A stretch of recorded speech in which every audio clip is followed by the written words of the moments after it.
Yeah. I'm ready. So this is the regionals workouts. Post-open Cycle 7 Regionals Prep Weekend Challenge video. Hey guys, Drew, Seth, and this guy here for the 2017 Regionals Workout Breakdown. This guy. Before we get started, we want to have as many people as possible wearing the purple shirts at Regionals on Saturday. I tried to get Sherb to put the women's tank on. He wouldn't do it. It's a little too thick Too curvy these days. Yeah, it's a little too curvy. You got soft, son. So we are doing a discount code. Guys, biggest discount code we've done. 30% off. What's the code? Sea of Purple. SEAOFPURPLE. If Sherb spelt it right. So if it's wrong, start kind of mixing around some of the letters. You know, one here, one there. Sea of Purple. I'll go back in and check, but it's Sea of Purple. It's for the 2017 Regionals shirts. Put it in there and get yourself 30% off.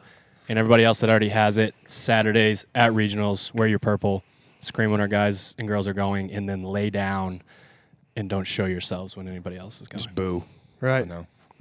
Sherb, you tested WOD 1. I did. What is WOD 1? WOD 1 is a 1,200-meter true form run, or now it's an assault air runner run. Yeah. And then it's 12 rounds, 4 strict handstand push-ups, 8 chest to bars, and 12 air squats with the 20-pound vest for the guys and All 14 for ladies.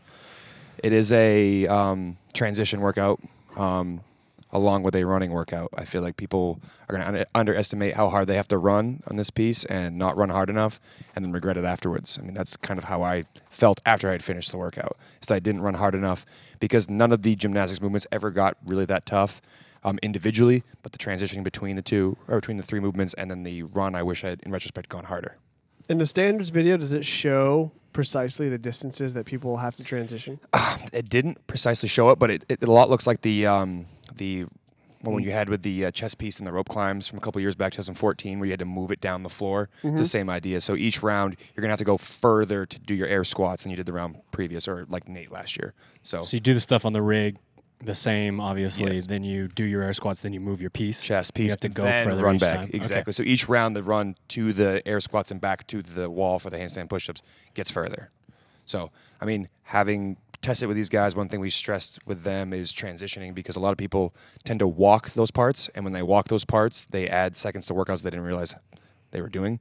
And all of a sudden, their workout is, you know, a minute 15, minute and a half longer than it should have been because their transition sucked. So that's a big part of this workout. There's 30-plus transitions, right? There's so many. Because, like I said, none of the parts individually get really that tough. You have to be tough going between the movements and then being right up on the wall, right on the chest to bars, then right to the air squats. So if you're a second to a second and a half faster, just because you're deliberately moving during a transition, that's 30 to 45 seconds that you get for free, and it's not really that much more taxing to give up that split second. I mean, the work's going to feel the same way if you're at the higher level, no matter what. I mean, I felt I was worried actually going into this that with a vest, I had never really done vested chest to bar pull-ups before. I was thinking maybe at some point I have to go 4 and 4, and I have decent chest to bar pull-ups, but at no point I was ever going to be like, I have to break this up. I never felt that during the workout. The only thing I ever really felt was, man, I got to go faster in my transitions and like go to the wall faster, go to the air squats faster. And it's really easy to see athletes, because they have so many transitions, to grab chalk and take a second to get themselves ready instead of just moving through it over and over and over again. Maybe throw a little chalk in your pocket.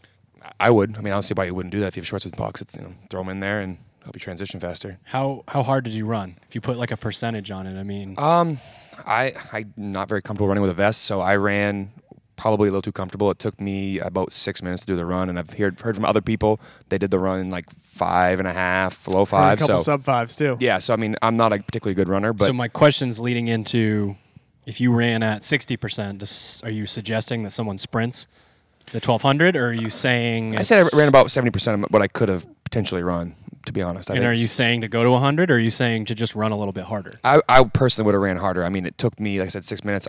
If I had to test this again, I would try to see if I ran a 5:40 and see what that would do to my overall workout. I think it would substantially improve my score, because now that I've done it once, I would know I need to transition better and run harder. That could knock 2 minutes off my time really quickly. So personally, that's what I would address, is transitioning and how hard I ran. And obviously there's a line, though. If you blow up, you're sprinting at 1,200, you could absolutely implode on that thing, and the rest of the workout could be over. It's a long time to run. Yeah, it is. So there's a line, and I hope people get to test it out on the assault runner or the true form, so they understand what the pacing should be. And those monitors help you pace. Like when you're running on the ground, you're playing it by feel, but if you know your number that you need to stick to or can stick to, that's pretty helpful. So Event 1, run a little bit harder than you want to. Regionals level athletes will not struggle with the movements very much, so it's about transitions once you get off that runner. That's it, right? Yeah, 100% transitions. Yep. Event 2, 21-15-9 dumbbell snatch ring dip. Yes. Did you test that workout? I did that one as well. Early on, having not played with touch and go dumbbell snatches at that weight, it was a little awkward. I definitely suggest playing with that movement because I think that's how it's going to be done best at regionals. People are going to do 7 reps consecutively, walk the dumbbell forward, do 7 more, and then progress on the floor through those dumbbell snatches. The biggest thing I think is, you did that movement in the open. It's just a little heavier now. So there is a little bit more care in bringing the dumbbell down and practicing your transition and going into your next arm, but it's really not that much different. Honestly, I think once the adrenaline's pumping on the floor, the 8 is going to feel exactly like the 50 did in your gym back home. It's, again, transitions because that dumbbell starts to progress down the floor, so you need to be able to run back to your ring dips. Same thing we stressed with the WOD 1 when we practiced it. I said, you guys got to run back to your ring dips. It's so underestimated how much time that adds up to. That's the only place they're going to get stuck. Right. So it doesn't make sense to go over there and be slow and then be slow in the ring dips. Correct. Yeah. How do you break those? Yeah. I mean, well, first of all, there is still a large variance in capacity between men and women, generally speaking, even at the regional level, right? So men typically still have a lot more upper body strength and endurance than women do. I think something that we talk about constantly when we're coaching athletes, and it will be underutilized, and it's going to come back to bite people in the ass, is their shitty kipping ring dips. Like people still don't do those correctly. They still, not even high level athletes, I see them done wrong so often. Is there time for somebody to go on YouTube or go watch one of our videos and learn how to kip ring dips? There's time, yeah. I mean, what I look at there, and we tested them here, is the guys did them pretty close to unbroken, but will they count is a huge part of this. And I think that a lot of athletes emphasize the moving quickly through things and keeping the intensity up, don't necessarily spend as much time that extension. But when you had this standard 2014, people who had wall balls for days and then had to do 50 ring dips after were doing the ring dips in like 2s and 3s and 1s. Like it was a shit show. So I think people, even though this workout's much shorter than that workout was, will still struggle with that standard. So take your time when you practice this and really work on good positions. Like make sure that it's obvious, because with that strap over your shoulder, you're going to have to get to full extension tall, not here where a lot of athletes live in ring dips. So making sure that you get tall in that position. Doesn't hurt to grab a floss band or grab something to simulate that standard over and over again, so you get a chance to really feel what that position needs to feel like, so on game day you don't get screwed up. And that kip, I think generating that upward drive, if you do it correctly, should send your torso in that direction. And all you do is like kiss that band, and then you come back down. That's a completed rep. I don't even think they really look at the arm lockout. They just want to make sure that you're making contact. I don't know how you would be able to look at both. That's what they consider the only thing they tested finishing there of the rep was the shoulder to the band. That's all they looked at. They consider that completing the rep. So learning how to send that particular part of your body up to the target is the goal, right? So we don't have to even think about it in terms of ring dip. Like the goal is A to B. Yep. And how do you do that efficiently? So, I mean, I don't think that anyone needs to go unbroken to have a good score in this. I think they need to have strategic breaks, know what their capacity is, know when they should break. And it's usually you break a little before you reach failure. If you reach failure to a point where you're starting to fall apart in reps, it takes a lot longer, 2 to 3 times longer, usually to recover and then do another set, as opposed to coming down early, shaking it out, and getting back up and doing more. So strategy on the ring dips, I think, is key. It's not just go 100% and see what happens. I think you can really cost yourself. When the guys are testing this, I would definitely take caution to make sure your reps are almost like a pause at the top over and over again, just so you get used to that standard, because that time of retention is going to be so much different than if you'd practice it at home and just fired through that. You're going to be looking to the left at your judge, like, am I there? Am I there? Does this count? That whole thing. So I totally agree. It's completely different. And with the upper body, I mean, you don't have the slow twitch that you have in your legs, and you're so used to that as a CrossFitter, pacing things that way. And we're going to be talking about the muscle ups soon, and it's the same thing. If you bite off more than you can chew in the round of 15 and you get stuck, but you're ahead in the round of 9, you're kind of screwed. Yeah. Like especially obviously more in the muscle ups, but the ring dips aren't that much different. If you're ahead and you're running over there and they turn into singles and someone comes over, Carrie Pierce runs We've over seen and it does happen. 9 strict ring We've dips seen it happen. and runs back in the other direction, It's over. It's over. So this would actually be one where I would say, I'm going to repeat myself in a few minutes here, but I would say stick to your plan for that 21 and 15. People get sucked in at regionals, which is a huge advantage at regionals if it's about effort.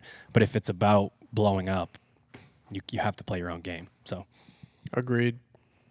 What's event 3, big fella? Event 3 is the chipper. It is the 100-foot overhead walking lunge with the 80-pound this fucking dumbbell or 55-pound dumbbell, 100 double unders, 50 wall balls with the 30-pound for the guys and 20-pound for the ladies. Then you Still have 10 and 9 though, right? Yep, still Yes. 10 foot, 9 foot. Then you have the 10 short rope climbs with the shorter rope. Then you go back through the workout again, 50, 100, 100.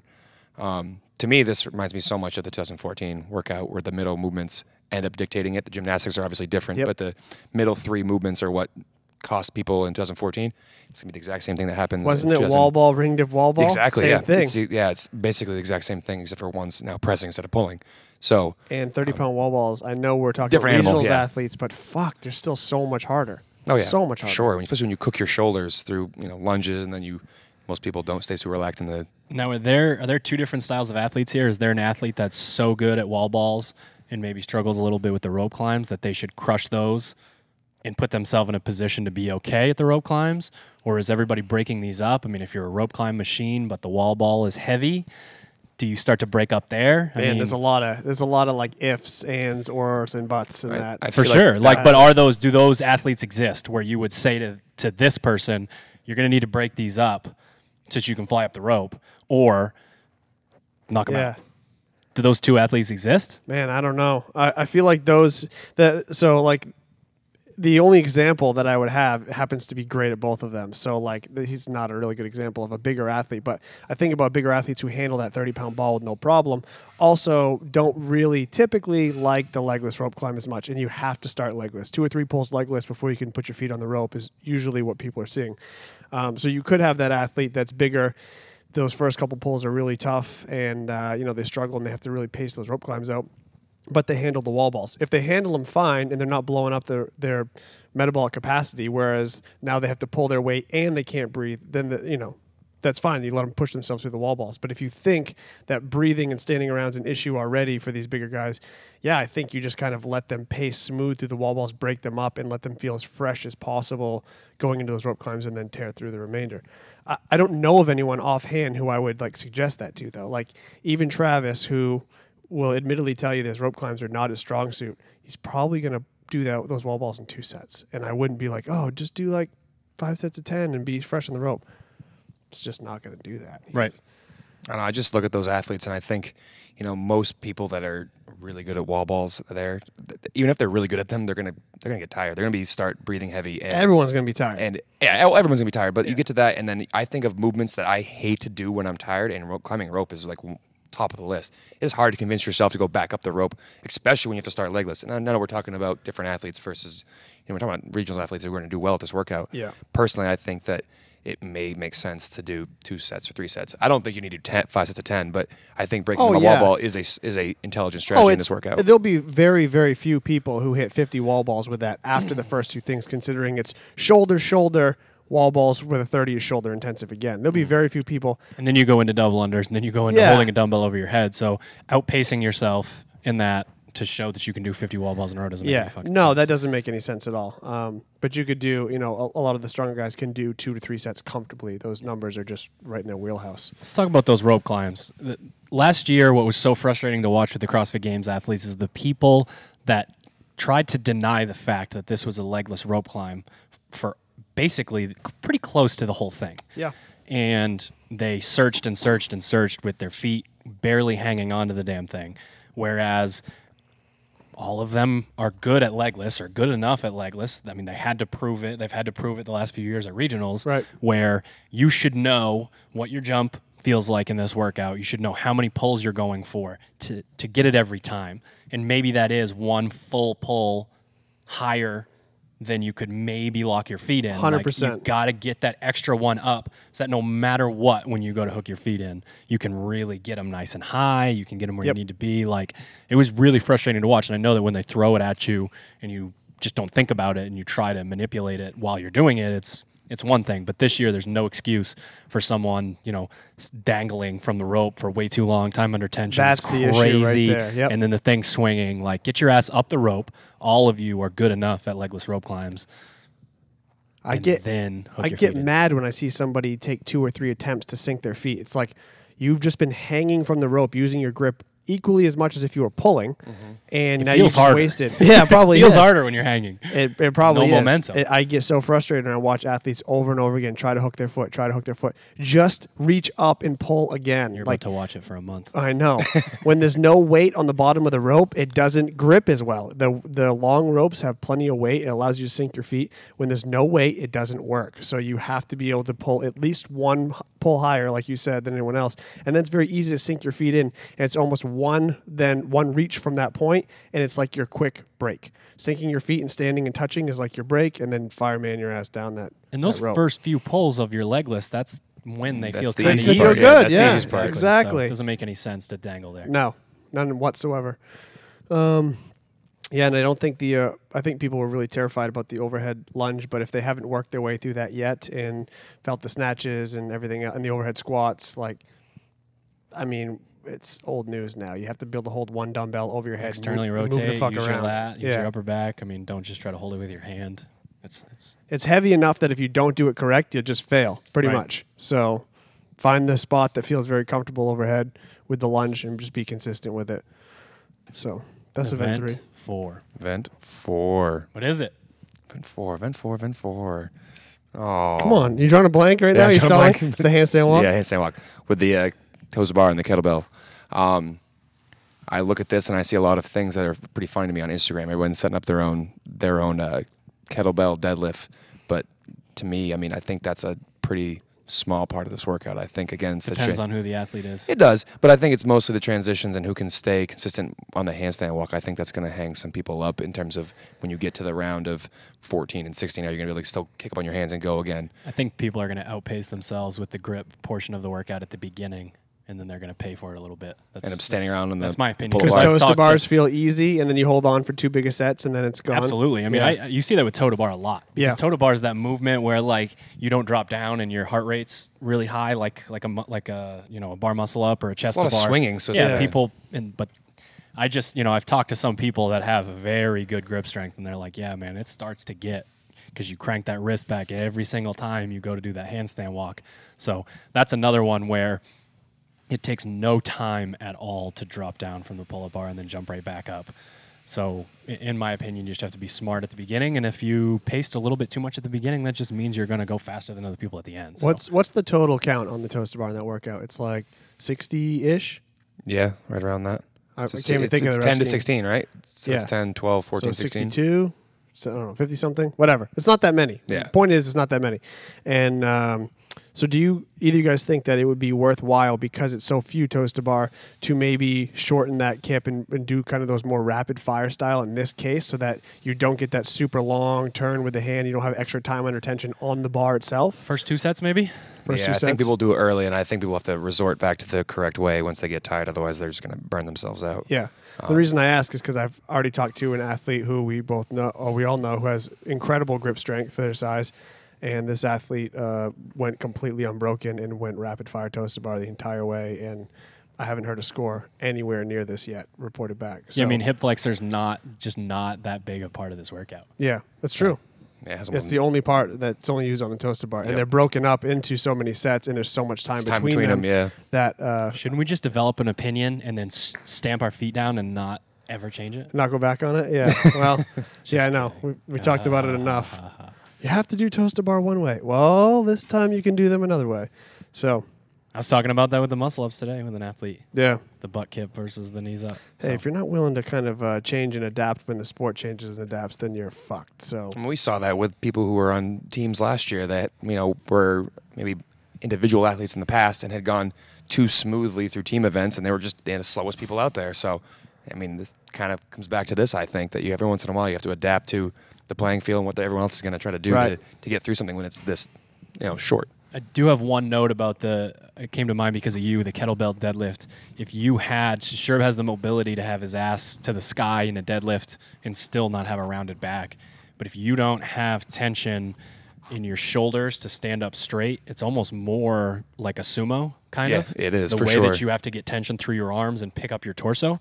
So with there being no bar there, do you agree with that? That you have to set your butt down a little bit more and get your torso nice and high? Unless you have the hamstring flexibility, you have to set your hips down or you're going to end up frying your lower back, and it's going to hurt you when it comes time to walk on your hands again. I've seen athletes fry themselves with a posterior chain movement like a deadlift, then try to handstand walk and just be so broken. Create those two independent situations where you could pull yourself into a bad position. So if you focus on the scaps more than anything, up tall in a nice position there. The lat it's too. Got kind of a squat feel to it. It's not a traditional deadlift. So, and not having that tension, if you go and pull those things off the ground, they're going to feel heavier, and you're going to do this, and then you're going to try to fight the other way, and then all of a sudden your lower back's tight from the deadlifts, and then you're doing scorpion handstand walks, and it's a whole nother issue. So.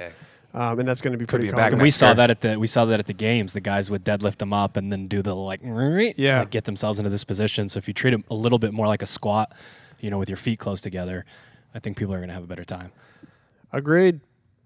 Moving on. Event 5. 21:15.9 with the... Event 5 is Event 2. with the muscle-ups and dumbbell overhead squat. Yep. We watched the guys do it today, and I think just like the ring dip that you talked about earlier, you need to be smart about the muscle-ups. This is not the final event from 2015 where you had to do 15 unbroken muscle-ups and go into squat cleans. You have to be smart here. You're screw yourself, essentially. And we kind of saw that today with the boys battling back and forth. And the early sets, one of them decided to go a little bigger than the other and kind of paid for it at the end, I think. So being smart about the muscle up and then... Paid for it basically the rest of the entire workout. Yeah, it wasn't even just at the end. Correct. It just looked like that because he was squatting so fast. Yeah, that's not the issue for him whatsoever. So, I think personally it's just being smart about the muscle ups. The rings are going to swing a bunch because they're going to be hanging from those high straps. Catch yourself swinging, it's not worth the fight for that extra through the ring dip. Just come down and go back up on the rings again. I mean, one of the things that people are going to have to live with is the fact that there are discrepancies in what muscle up capacity is for men. So, or against everybody, I guess. But some people will be comfortable with jumping up and hitting 14 and 7. Good for them. That's fucking great for them. But there are plenty of people who need to do 3 smart sets to start. Some people maybe even 4 to avoid blowing up. Don't get sucked into somebody else's trap because they do that. There's nothing you can do between now and your weekend to add 30% capacity to your muscle ups. What? You've been working on them all year. You either have that capacity or not. You may be able to fix your kip on the ring dip a little bit. You might be able to fix your turnover a little bit. Whatever. But you're not going to add 30% capacity. So the amount of sets is not going to change. Find out what you can do to keep your heart rate down so that you can control that dumbbell. Don't blow your shoulders up. Don't blow your triceps up. Be smart so that you're never failing dips or never coming even close to failing dips, because if you get a no rep on a muscle up, what a heartbreaker that is. That's a kick in the balls right in the middle of your workout. Even though it's 45, one no rep will feel like your heart's ripped out of your chest. Yep. So... Man, I'm watching those guys too. The overhead squats, if you have the mobility, it doesn't even seem like a thing. Those guys motor through them pretty easily. So it's how your muscle ups are. This is not an overhead squat workout. It's who's got good muscle ups and who's smart about knowing themselves as an athlete. You could lose it with the overhead squat, though. You could. You have to be steady. There's a piece of it where you're trying to rush through them and you're stepping all around and maybe you drop the dumbbell forward before you get through. That's when reps are going to get taken away. And that will become a problem. I think a more steady approach, just a touch more time under tension, because I don't think that's really the issue here, is smarter. Because it was, we had one athlete moving really fast and we had one athlete moving really steady, and the steady person ended up doing them the whole set much quicker than the other person. So, yeah.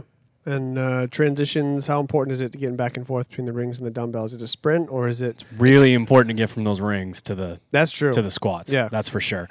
In terms of the other one, you're going back to what's your plan, who are you, what reps are you going for. If you know you're running back for 3, probably get your ass over there and get your 3 done. If you know you're going back for 9, you might be able to shake it out a little bit. I think the vast majority of athletes will need to do a 3-set, 3-set, 2-set rep scheme on the muscle ups. I think that's the vast majority. I agree with that. I don't think it's any more and than females that. Females will be more sets than that. Oh yeah, girls will probably be The 9 is going to 5, be 4, 3. very interesting to me. For guys or girls? Guys. I mean, for girls, this is going to get broken up a lot more. Yeah. A lot of girls aren't necessarily going to finish this workout.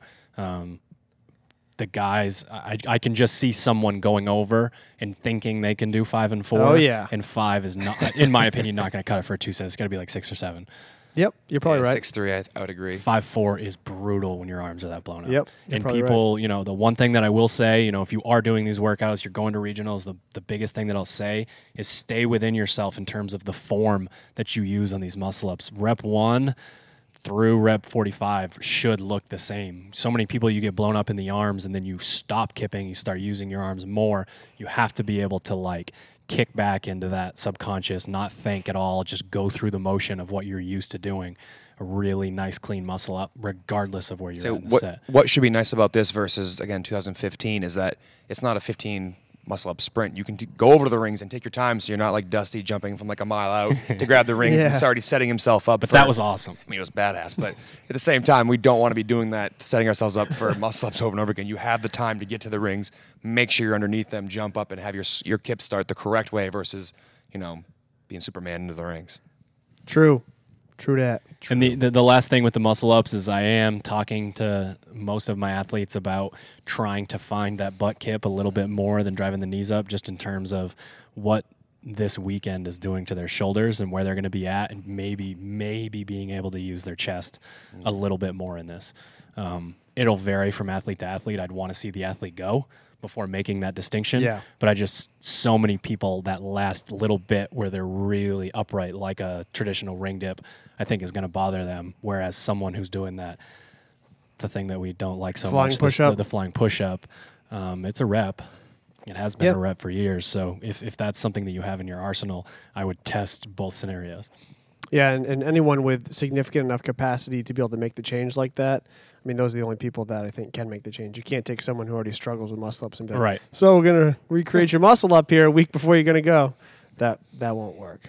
And even if you tried to make it work, they'd go back to what they do. Just nothing you could do about it. Last event. What the fuck are we going to say about this? Go as Go. hard as you can. Go, bitch. The amount of transitions there are in this workout, you sprint that bike. And I'm sorry, ladies, 25, that is just not fair. That's mean. So mean. So mean. Totally different workout. Fuck you. Congratulations if you're tall. It's an extra 30 seconds to a fucking minute on the bike. Yeah. Easily. There are going to be people after that whole weekend, there are going to be people on that bike just 2 minutes. They're going to get to like 16, 17 calories, and then it's going to get weird. And then they're going to have to go use their arms as much as possible. Short, light women mean, are going to struggle badly. There isn't a whole lot to say. You just have to be able I mean, you're going to be at that point where you're either excited because you could be going to the Crossfit games for the first time, or you could be, you know, trying to put on a show for your family or whatever. So, guys, you have to sprint the bike. There is no pacing this bike. I mean, you don't need to go 100%, but you're about at 90% for sure. on that bike. Definitely. 100% is suicidal slightly, but 90% is very doable. You got to get off and head right over to the box and start moving. Is that 20 seconds? Yeah, I don't want to say who, but somebody was sub 30 pretty easily. Right. Yeah. It's fast. So. Yeah, there isn't a ton to say.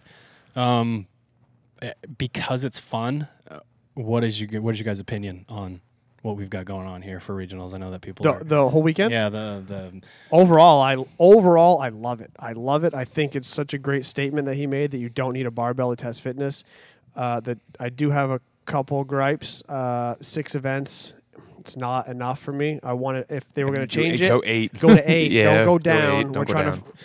You create room for as error. the stakes become higher, it's the more tests, frustrating. the better athletes will rise to the top. The more opportunities you give them, you'll actually find the fittest. So I don't like that they've only done 6 events, whatever, and then event 2 and event 5 being so similar. If you're going to lower the amount of events, you have to vary the events greater, and they are identical events. I mean, you're testing the same capacity. The same limiters are in both events. So that I don't like. Other than that, I think the weekend is fucking awesome. I'm intrigued by the fact that this could be a step in the direction that we've always wondered about. Are regionals ever going to become more like the CrossFit Games? Yeah. Which is happening, but who knows what next year is going to be. Next year kidding. Next year could be an Oli meet with Can you imagine? Who knows? So anyone who's bitching about the test means that their athlete's not prepared for this. Yeah, They're they're worried about their CrossFit. athlete not doing well. Correct. Anyone who's bitching, and I don't even care who sees this, is just has not prepared their athlete for it. If they have somebody who they've been preparing for the games legitimately and they see these workouts,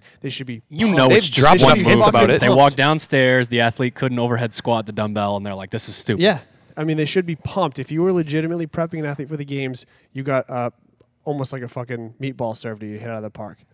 The games athletes that we see from last year and that are still progressing through this year are going to go back. The ones that were fringe last year regionals, you may see a big shift in the bottom of each region. But the top athletes of the best CrossFitters, they're going back to fucking games. It's already done, barring an injury. The tests are going to find the fittest still. That's No more meatheads. Easily. Yeah. There won't be anyone that can sneak in because they got a big 1-rep max. They have to show their conditioning. They have to show their skills. And they have to still be strong. To muscle around those dumbbells and the to move them fast, you got to be strong still. So I think it's great. All right, guys, that was the 2017 regionals events breakdown. Keep your eye out for we're going to do a week 1, week 2, and week 3 preview. Just let you guys know where we're going to be, which athletes to keep an eye on and to scream at. Again, the code for the shirts is Sea of Purple. That's the 2017 regional shirts at sharpentheaxeco.com. See you next time.